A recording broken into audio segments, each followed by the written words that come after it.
Subscribe பண்ணுங்க. அப்படியே பக்கத்துல இருக்க பெல் ஐகானையும் பிரஸ் பண்ணுங்க. கன்னிராசி அன்பர்களே, செவ்வாய் பயிற்சியால் என்ன பலன், எப்படி இருக்கும்? இதுவரை கன்னியில் இருந்த செவ்வாய் பகவான் இப்ப துலாமனைக்கு பயிற்சியாகிறார். அதாவது இதுவரைக்கு உங்க ராசியில் இருந்த செவ்வாய் பகவான் இப்ப உங்க ராசிக்கு 2ஆம் இடத்துல அமரப்போகிறது. 35 நாட்கள் இருந்து பலனை கொடுக்க போகிறது. எது வரைக்கும் அப்படின்னா 27/10/2025 வரை.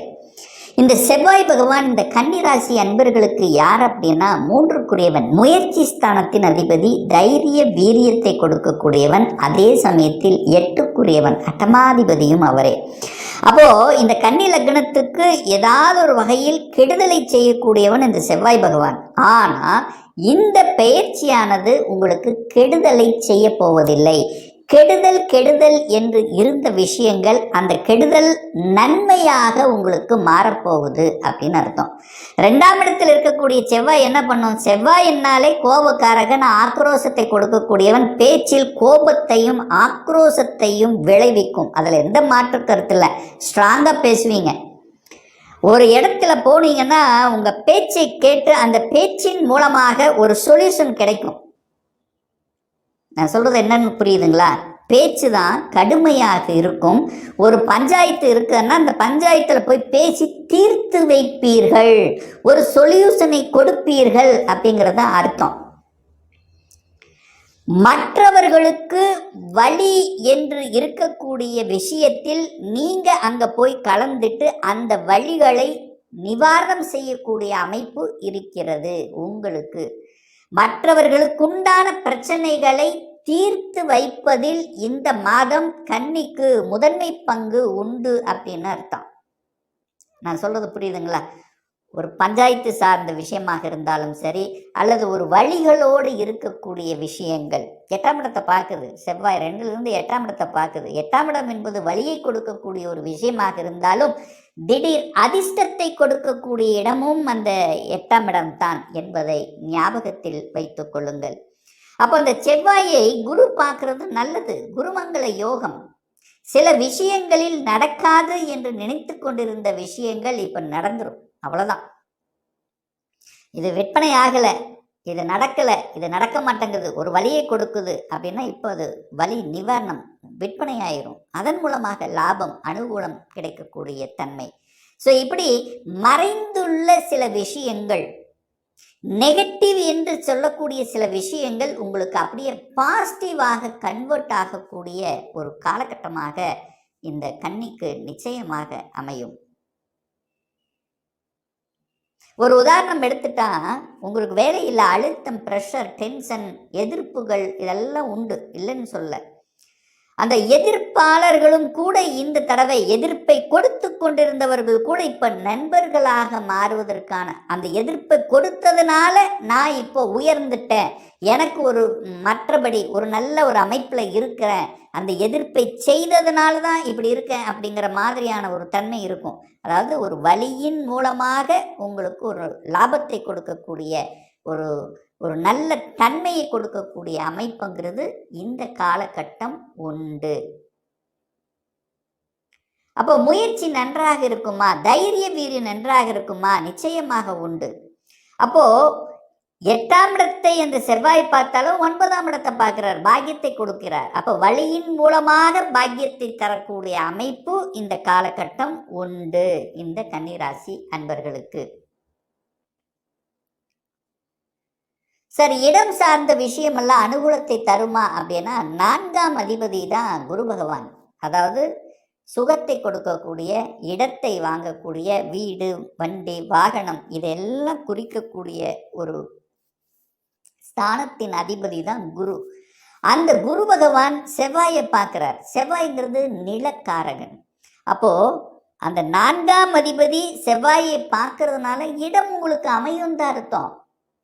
இடம் இது வரைக்கும் அமையல, தேடிட்டு இருக்கிறேன், கிடைக்க மாட்டேங்குது, ஏதோ ஒரு பிரச்சனை இருக்கு, ஏதாவது ஒரு வில்லங்கம் இருக்கு, இப்போ அது கிடைச்சிரும், உங்களுக்கு கிடைக்கும். இன்னும் நான் சொல்ல போனா மறைந்துள்ள சில விஷயங்கள் உங்களுக்கு நல்லபடியாக வரும். யாருக்கு வரும்? இந்த கன்னிராசி என்பவர்களுக்கு, ஒரு சிலருக்கு ரியல் எஸ்டேட் துறையில் இருக்கக்கூடிய கன்னிராசி என்பவர்கள் அங்க அந்த இடத்தின் மூலமாக எந்த இடத்தெல்லாம் பிரச்சனையாக இருக்கிறதோ அந்த இடத்தில் நீங்க போய் உங்களுடைய தலையிட்டால், உங்களுடைய இதால், உங்கள் பேச்சு திறமையால் அந்த பிரச்சனைகளை சால்வ் செய்து அதை சரி செய்து அதன் மூலமாக லாபத்தை அனுபவிக்கக்கூடிய தன்மை இப்போ உங்களுக்கு நிச்சயமாக உண்டு. விற்காத நிலங்கள், பிரச்சனைக்குரிய நிலங்கள் உங்கள் தலையீட்டால், உங்களுடைய முயற்சியால் அது சக்சஸ் கொடுக்கக்கூடிய ஒரு காலகட்டமாக இந்த கன்னிக்கு நிச்சயமாக அமையும்.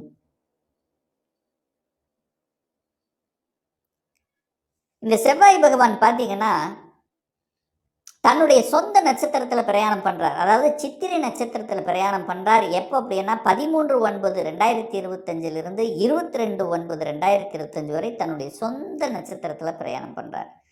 அப்போது செவ்வாய் வந்து சொந்த நட்சத்திரம் இருக்கும்போது அது ஒரு பலப்படுகிறதுன்னு அர்த்தம்.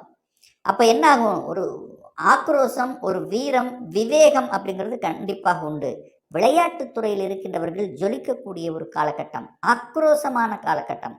உடற்பயிற்சி சம்பந்தப்பட்ட அந்த ஹெல்த்தை நல்லா வச்சுக்கணும் அப்படிங்கிற எண்ணம் இருக்கின்றவர்கள், தசை நாடுகள், அதாவது பிடிப்பு அப்படின்னு சொல்லுவோம் பார்த்தீங்களா, ஸோ இதெல்லாமே சூப்பராக இருக்கக்கூடிய தன்மை. யாருக்காவது சர்ஜரி சம்பந்தப்பட்டதான் அதை சரி செய்து கொண்டு தெம்பாகக்கூடிய வாய்ப்புகள், சந்தர்ப்பங்களை உருவாக்கக்கூடிய ஒரு காலகட்டம். முயற்சிகள் நன்றாக இருக்கும், சாதிக்கலாம் அப்படிங்கிற தன்மை இருக்கும். திடீர் அதிர்ஷ்ட வாய்ப்பு பெற்றுத்தரும். திடீர் அதிர்ஷ்டம் அப்படிங்கிறது நிச்சயமாக உண்டு இந்த கன்னிராசி அன்பர்களுக்கு. அடுத்து பார்த்தீங்கன்னா ராகுவோட நட்சத்திரத்தில் பிரயாணம் பண்ணுறார். அதாவது சுவாதி நட்சத்திரத்தில் பிரயாணம் பண்ணுறார். எப்போ அப்படின்னா 23/9/2025 12/10/2025 வரை. ராகு அப்படின்னாலே பாம்பு. அப்போது பாம்பினுடைய அந்த அந்த ராகு அப்போது அலைச்சல் திருச்சலை கொடுக்கும், கண்டிப்பாக கொடுக்கும். டெம்ட் ஆகக்கூடாது. இந்த காலகட்டத்தில் தான் கவனமாக இருக்கணும். செவ்வாய் 8ஆம் அதிபதி, அவன் குடும்பஸ்தானத்தில் இருக்கார். ராகு 6ஆம் இடத்துல இருக்கு. 6, 8, 2 கனெக்ட் ஆகுது. அப்போ என்னென்ன? தனம், பணத்தை கையாளுவதில் கவனமாக இருக்கணும். வாக்கை பிரயோகிப்பதில் கவனமாக இருக்கணும். குடும்பத்தில் 3ஆம் நபர்களின் குறுக்கீடு உள்ள வராமல் பார்த்து கொள்வது நல்லது. இந்த காலகட்டத்தில் ராகு பிரம்மாண்டமாக கடனை ஏற்படுத்துவதற்கும் வாய்ப்புகள் இருக்கு. அப்போ கடன் தன்னுடைய கெப்பாசிட்டிக்கு மேலே போகக்கூடாதுங்கிறத ஞாபகத்தில் வைத்து கொள்ளுங்கள். இந்த வம்பு வழக்கு, கோர்ட்டு கேஸ் விஷயம் அந்த காலகட்டம், இந்த ராகு செயல்படக்கூடிய இந்த காலகட்டம் போகக்கூடாது. எதிர்ப்புகள் பலமாக இருக்கும் அப்படிங்கிறது அமைப்பு. நீங்கள் என்னதான் நல்லது சொன்னாலும் எதையாவது ஒரு குற்றத்தை சொல்லக்கூடிய அமைப்பு இருக்கு. ஸோ இந்த காலகட்டத்தில் கொஞ்சம் கவனம், கொஞ்சம் எச்சரிக்கையோடு இந்த கன்னிராசி என்பர்கள் இருக்கணும். ஆனால் இந்த பீரியடில் யாராவது வெளிநாடு, வெளியூர், வெளி மாநிலம் இந்த மாதிரி ட்ராவல் செய்வது, அந்த வெளி மாநிலம், வெளிநாட்டினுடைய ஒரு கனெக்டிவிட்டி ஏற்படுத்துவது சிறப்பு, கண்டிப்பாக ஏற்படுத்தும். அடுத்து பார்த்தீங்கன்னா இந்த செவ்வாய் பகவான் விசாக நட்சத்திரத்தில் பிரயாணம் பண்ணுறார். விஷாகம் அப்படின்னா குருவின் நட்சத்திரத்தில் பிரயாணம் பண்ணுறார். 13/10/2025 27/10/2025 வரை. ஸோ இந்த காலகட்டம் குரு செவ்வாயை பார்க்குறார். குரு மங்கள யோகம் ஏற்கிறது. நல்ல நல்ல விஷயங்கள், நன்மை தரக்கூடிய நல்ல விஷயங்கள் நடக்கும். திருமணம் சார்ந்த சுப காரியங்கள், என குரு 7ஆம் அதிபதி, சுப விஷயங்கள் உங்களுக்கோ உங்கள் குடும்ப உறுப்பினருக்கோ நடக்கும். மங்களகரமான விஷயங்கள் நடக்கும்.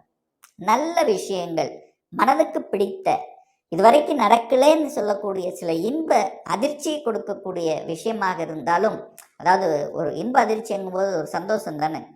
நடக்கவே இல்லை, நான் ஒரு 3 வருஷமாக ட்ரை பண்ணேன், நடக்கலை, நடந்துருச்சு, சூப்பர் தானே, ஹாப்பி தானே. ஸோ அந்த மாதிரியான ஒரு இன்ப நல்ல அதிர்ச்சியை கொடுக்கக்கூடிய, அதனால் மனதில் சந்தோஷத்தை கொடுக்கக்கூடிய அமைப்பு இந்த காலகட்டம் நிச்சயமாக ஏற்படுத்தும். கணவன் மனைவிக்கு நல்ல வேலை கிடைக்கக்கூடிய அமைப்பு, கணவன் மனைவிக்குள்ள ஒரு ஒற்றுமை கிடைக்கக்கூடிய அமைப்பு, தொழிலில் சேஞ்சஸ் பண்ணக்கூடிய அமைப்பு. தொழிலில் ஒரு சேஞ்சஸ், ஒரு நல்ல சேஞ்சஸ் பண்ணக்கூடிய, அடிஷ்னலாக எடுத்து எதையாவது செய்யக்கூடிய தன்மை, அதுவும் புத்தியை அறிவை வச்சு செய்யக்கூடிய கன்சல்டன்சி, இந்த மாதிரி விஷயங்கள், சொல்லிக் கொடுத்தல், போதனைகளை செய்வது, நிர்வகித்தல், கல்வி நிலையங்கள் சார்ந்த விஷயங்கள், மற்றவர்களுக்கு போதனை செய்வது, சட்டம், நிதித்துறை, நீதித்துறையை கையாளுவது. ஸோ இதெல்லாமே இந்த காலகட்டம் சூப்பராக இருக்க போகுது இந்த கன்னி ராசி அன்பர்களுக்கு. ஏன்னா செவ்வாயும் குருவும் நண்பர்கள், குரு மங்கள யோகம் இருக்கு. அப்போ நல்ல தன்மைகளை, பெரிய மனிதர்களின் தொடர்புகளை, குரு சார்ந்த விஷயங்களில், ஆன்மீகம் சார்ந்த விஷயத்தில் நல்லது நடக்கக்கூடிய, கோயில் திருப்பணிகளில் ஈடுபடுத்தக்கூடிய ஒரு நல்ல காலகட்டமாக இந்த 35 நாட்கள் கன்னிக்கு அமையும் என்று சொன்னால் அது மிகையாகாது. மேலும் தகவலுக்கு எங்கள் சேனலை மறக்காமல் சப்ஸ்கிரைப் பண்ணுங்கள். நன்றி.